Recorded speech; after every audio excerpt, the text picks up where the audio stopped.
क्या आपने कभी सोचा है कि जिस पेंसिल को बचपन से इस्तेमाल करके आप यहाँ तक पहुँचे हैं वो होती तो लकड़ी की है, लेकिन उसके अंदर ये ब्लैक कलर की लेड कैसे डाली जाती है। या फिर गाड़ी में लगे एयर बैग्स जो रोजाना हजारों लोगों की जान बचाते हैं, वो एक्सीडेंट के वक्त इतना जल्दी कैसे फूल जाते हैं। और सबसे बढ़कर ये कि इतिहास का सबसे पहला एयर बैग कब आते हैं, जिनका फायदा तो हमें मालूम होता है, लेकिन उनको कितनी मेहनत और किस टेक्निक से तैयार किया जाता है ये हम में से शायद बहुत कम लोगों को मालूम हो।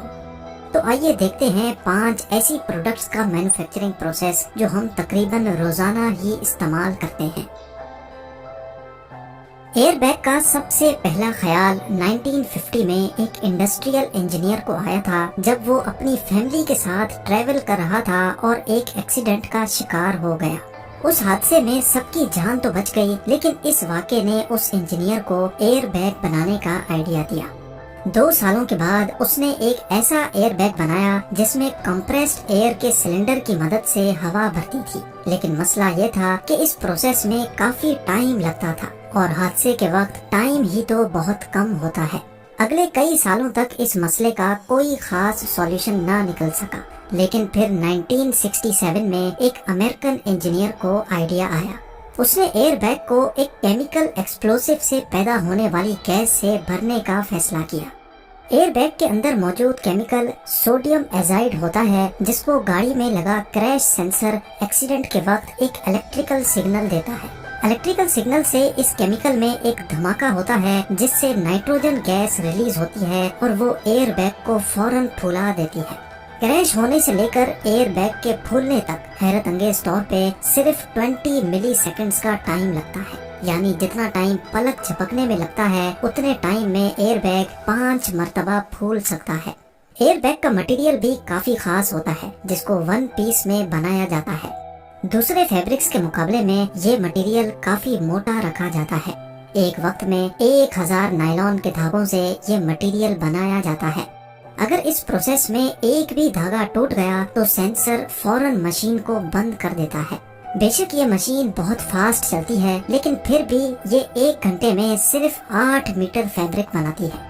एक तरफ फैब्रिक बनता रहता है और दूसरे एंड पे ये वाइंड भी होता रहता है। ये प्रोसेस कंप्लीट होने के बाद फैब्रिक को धोया जाता है। धुलने के बाद फैब्रिक गीला होता है, लिहाजा इसको अब गर्म रोलर्स के ऊपर से गुजार कर सुखाया भी जाता है और प्रेस भी किया जाता है। क्योंकि एयर बैग के अंदर गैसेस का प्रेशर बनता है, इसी वजह से इसको एयर टाइट करने के लिए इस पर सिलिकॉन की कोटिंग की जाती है। कंप्यूटराइज्ड रोलर्स फैब्रिक पे अच्छी तरह सिलिकॉन को फैला देते हैं, जिसके बाद फैब्रिक को बड़े बड़े ओवंस में से गुजारा जाता है ताकि सिलिकॉन अच्छी तरह ड्राई हो जाए। और अब बारी आती है मुख्तलिफ शेप और मुख्तलिफ साइज के एयर बैग्स की कटिंग की। कंप्यूटर ऑपरेटेड मशीन हर एयर बैग को एक ही साइज के हिसाब से काटती है। फाइनल इंस्पेक्शन के बाद एयर बैग की सिलाई की जाती है और फिर आखिर में इसकी टेस्टिंग। अब बात करते हैं एल्युमिनियम फॉयल की। एल्युमिनियम फॉयल इतना पतला होता है कि थोड़ा सा भी प्रेशर इसको फाड़ सकता है, लेकिन क्या आपने कभी सोचा है कि एल्युमिनियम के भारी भरकम ब्लॉक्स को इतनी पतली शीट में कैसे कन्वर्ट किया जाता है। सबसे पहले प्योर एल्युमिनियम के छोटे छोटे पीसेस, जिनको इंगेट्स भी कहा जाता है, इनको फर्नेस में मेल्ट किया जाता है।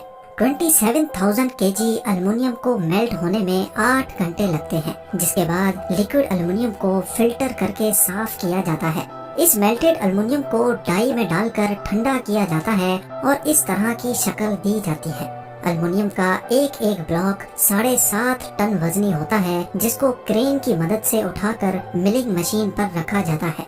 इस मशीन में गर्म रोलर्स होते हैं जो इस एल्युमिनियम ब्लॉक को आहिस्ता आहिस्ता पतला करते जाते हैं। हर एक चक्कर के बाद ये रोलर्स एक दूसरे के करीब आ जाते हैं। 45 सेंटीमीटर मोटे एल्युमिनियम ब्लॉक को हैरत अंगेज तौर पे सिर्फ 15 बार मशीन से गुजारने के बाद इसको 5 सेंटीमीटर तक प्रेस कर दिया जाता है। इसके बाद इस 5 सेंटीमीटर शीट को फॉयल शीट जितना पतला करने के लिए अलग मिलिंग मशीन से गुजारा जाता है। अब एल्युमिनियम फॉयल इतना पतला हो जाता है कि इसकी साइड्स डैमेज हो जाती हैं, लेकिन एक कटर ब्लेड की मदद से इसको अलग अलग साइज में काटा भी जाता है और इसकी डैमेज हुई हुई साइड्स को काट कर अलग कर दिया जाता है। मशीन के दूसरे एंड पे फिनिश्ड प्रोडक्ट यानी एल्युमिनियम फॉयल के रोल वाइंड होते जाते हैं, जो अब इस्तेमाल के लिए बिल्कुल तैयार हैं। आइए अब जानते हैं बुलेट प्रूफ ग्लास के मैन्युफैक्चरिंग प्रोसेस के बारे में। एक 9 mm बुलेट इतनी पावरफुल होती है कि वो स्टील की मोटी प्लेट में ही आर पार सुराख कर देती है। तो आखिर वो बुलेट प्रूफ ग्लास में सुराख क्यों नहीं कर पाती? बुलेट प्रूफ ग्लास में ऐसी क्या खास बात होती है जिससे बुलेट इसको क्रॉस नहीं कर सकती? सबसे पहले एक नॉर्मल ग्लास को ओवन में डालकर बेंड किया जाता है, क्योंकि बेंड ग्लास एक सीधे या स्ट्रेट ग्लास के मुकाबले में ज्यादा स्ट्रॉन्ग होता है। उसके बाद 4 बेंड ग्लास को एक दूसरे के ऊपर रखा जाता है, लेकिन उनके बीच में पीवीबी की एक शीट डाली जाती है। ये खास शीट न सिर्फ इन ग्लास को आपस में जोड़ कर रखती है, बल्कि ये इन ग्लास को ठोस भी बना देती है। 4 बेंट ग्लास और 3 पीवीबी शीट्स के इस सैंडविच की साइडों को टेप करके इसके ऊपर प्लास्टिक शीट चढ़ाई जाती है, जिसको अच्छी तरह एयर टाइट कर दिया जाता है। अब बारी आती है इसमें से हवा निकालने की।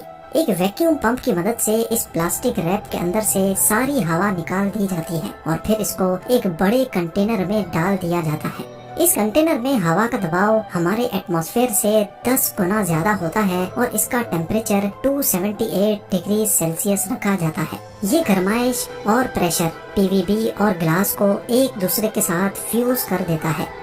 जो पहले 4 ग्लास और 3 पीवीबी शीट्स थी, वो अब सब फ्यूज होकर एक यूनिट बन जाती हैं और अब ये single sheet bullet proof glass कहलाती है। बुलेट प्रूफ ग्लास पे अगर 9 mm बुलेट से टेस्ट किया जाए तो शुरू की लेयर्स गोली की एनर्जी को पूरे ग्लास पे फैला देती है और बीच वाली पीवीबी शीट गोली को रोक लेती है, जबकि सबसे आखिर वाली ग्लास शीट तक बुलेट पहुंच ही नहीं पाती। अब बात करते हैं पेंसिल्स के बारे में, जिसको अक्सर लेड पेंसिल भी कहा जाता है। असल में इसके अंदर लेड नहीं होता, बल्कि ये ग्रेफाइट होता है जो कागज पे अपना ब्लैक इमेज छोड़ देता है। इतिहास में पहली पेंसिल ईयर 1630 में बनाई गई थी। क्योंकि ग्रेफाइट और लेड देखने में लगभग एक जैसे ही लगते हैं, इसी वजह से पहले लोग समझते थे कि पेंसिल में लेड डाला जाता है। ये कंफ्यूजन ईयर 1789 में क्लियर हो गई, लेकिन अभी तक अक्सर लोग पेंसिल को लेड पेंसिल ही कहते हैं। जिस तरह पेंसिल की हिस्ट्री बहुत इंटरेस्टिंग है, इसी तरह इसका मैन्युफैक्चरिंग प्रोसेस भी।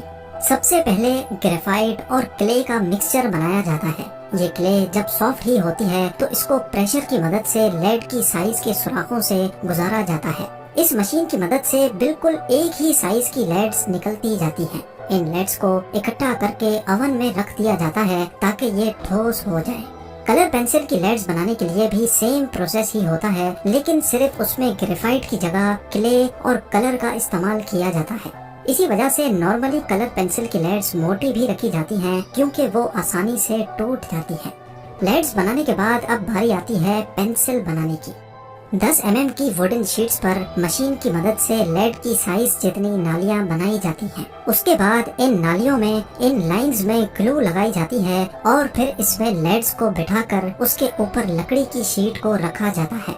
अब इनको एक बड़े व्हील में डालकर अच्छी तरह सुखाया जाता है ताकि सैंडविच और लेड्स अच्छी तरह मजबूत हो जाएं।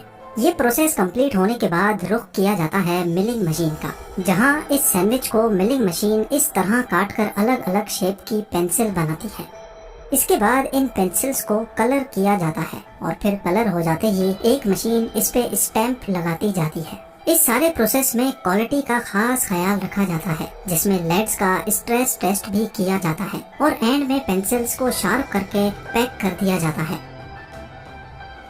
अब बात करते हैं हमारी डेली लाइफ की सबसे इम्पोर्टेंट चीज यानी चीनी की। गन्ने के जूस में से ये प्योर व्हाइट शुगर क्रिस्टल्स कैसे बनते हैं, इनके पीछे भी बड़ी साइंस है। सबसे पहले गन्ना ट्रक्स में लोड होकर शुगर मिल तक आता है, जहां इसको काट कर कई बार धोया जाता है। इसके बाद एक क्रशर की मदद से गन्ने को क्रश किया जाता है और इसमें से जूस निकाला जाता है। शुगर केन के इस जूस में अभी काफी सारी इम्प्योरिटीज बाकी होती हैं, जैसा कि मिट्टी, पत्थर या फिर रेत के रेजे। अब बारी होती है इसको फिल्टर करने की। इसके लिए जूस को बॉईल किया जाता है और इसको लाइम के सॉल्यूशन में मिक्स किया जाता है। 6 घंटे मिक्स करने के बाद जूस का कलर ब्राउन से येलो हो जाता है और इस दौरान इसका पीएच लेवल भी नॉर्मल हो जाता है। अब इस जूस को 2 घंटे के लिए एक टैंक में डाला जाता है, जहां इसके अंदर मौजूद सारी इम्प्योरिटीज, रेत, मिट्टी या पत्थर के जर्रे जूस से अलग हो जाते हैं और बॉटम पे जमा हो जाते हैं। अब इस साफ जूस को निकाल लिया जाता है, जबकि बच जाने वाला कचरा कोई कचरा नहीं बल्कि ये खाद के तौर पे इस्तेमाल किया जाता है। जूस अब बड़े बड़े बॉयलर्स में चला जाता है, जहां उसको इतना ज्यादा बॉयल किया जाता है कि जूस में से पानी एवोपरेट हो जाए और पीछे इस किस्म की थिक पेस्ट बच जाए। इसी पेस्ट को अगर जमा दिया जाए तो ये गुड़ बन जाता है, लेकिन इसी में से शुगर के वाइट क्रिस्टल्स निकालने के लिए इसमें सुक्रोज का एक सॉल्यूशन डाला जाता है, जिससे शुगर की बाइंडिंग हो जाती है और फिर इसको एक और मशीन में डाला जाता है।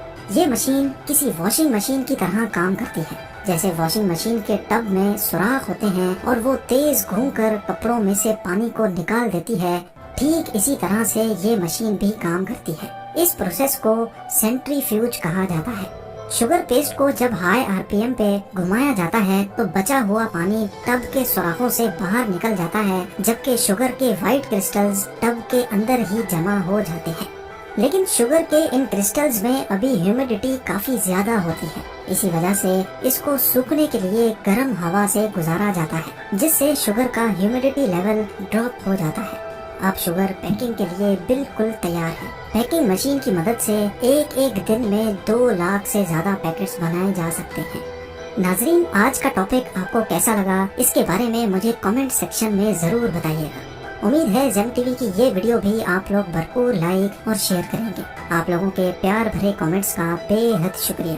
मिलते हैं अगली शानदार वीडियो में।